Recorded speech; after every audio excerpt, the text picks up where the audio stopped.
how to create a new Salt account. To start, we'll be on the Salt sign-up page found at borrower.saltlending.com/register. You can also access this page from Salt's login page found at borrower.saltlending.com/login, then by clicking on Sign Up at the bottom right. Back at the sign up page, you will first enter your email address, next create a secure password, and then re-enter it to confirm your new password. Click Continue. Next, we are on the Sign Up email verification page. When you land on this page, you will instantly be emailed a verification code. Please go to your email inbox and copy the code. Then, you'll come back into the Salt app and paste the code in the verification code input field here. Now, click Continue. Next, we are on the Sign Up personal info page.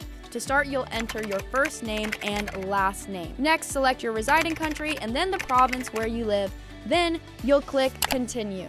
Now we are on the final step of the Salt new account sign up process. Here, you will scroll through and review Salt's Terms of Use agreement. Once you have reviewed Salt's Terms of Use, you will check the box acknowledging you have read, understand, and consent to the terms, then click Submit. This completes how to create a new Salt account. Need assistance? Please contact us at support@saltlending.com.